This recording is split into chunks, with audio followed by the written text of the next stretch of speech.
The emergency response service provider జెన్జో కొత్త తరహా సేవలకు శ్రీకారం చుట్టింది. క్యాబ్ తరహాలో అంబులెన్స్ సేవలను అందుబాటులోకి తీసుకొచ్చింది. కాల్ చేసిన 10 నిమిషాల్లో ఇంటి ముందు అంబులెన్స్ ఉండే విధంగా సర్వీస్ను ప్రారంభించింది. ఇందుకోసం అత్యాధునిక టెక్నాలజీతో కూడిన 25,000 అంబులెన్సులను జెన్జో ప్రారంభించింది. దేశంలోని 450 ప్రధాన నగరాల్లో ఈ క్యాబ్ అంబులెన్సులు అందుబాటులో ఉన్నాయి. అత్యవసర సమయాల్లో స్పందించే తీరు, ప్రథమ చికిత్స, సిపిఆర్ శిక్షణ అందించేందుకు జొమాటో సహా ఇతర ఈ-కామర్స్ సంస్థలతో జెన్జో జట్టుకట్టింది.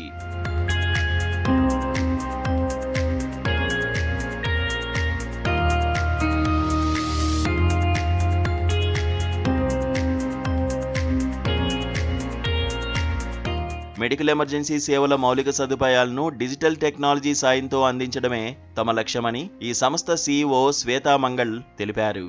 ఇందుకోసం జాతీయ స్థాయిలో 1800-102-1298 టోల్ ఫ్రీ నెంబర్ను అందుబాటులోకి తీసుకొచ్చారు.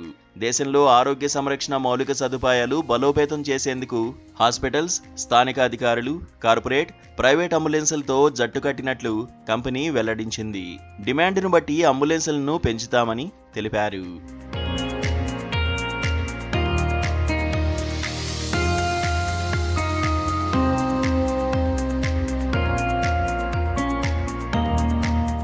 నెల రోజుల్లో ఈ అంబులెన్స్లకు వస్తున్న స్పందన చూసి మరిన్ని నగరాలకు విస్తరిస్తామని కంపెనీ తెలిపింది. దేశవ్యాప్తంగా ఒకే తరహా ఛార్జీల విధానం ఉంటాయని ప్రకటించింది. తొలి 5 కిలోమీటర్లకు బేసిక్ అంబులెన్స్ ధర 1,500గా ఫిక్స్ చేశారు. అదే కార్డియాక్ అంబులెన్స్ కు తొలి 5 కిలోమీటర్లకు 2,500గా నిర్ణయించారు. 5 కిలోమీటర్లు దాటిన తర్వాత ప్రతి కిలోమీటర్కు బేసిక్ అంబులెన్స్ కు 50 చొప్పున, కార్డియాక్ అంబులెన్స్ కు 100 రూపాయల చొప్పున చెల్లించాల్సి ఉంటుందని కంపెనీ తెలిపింది.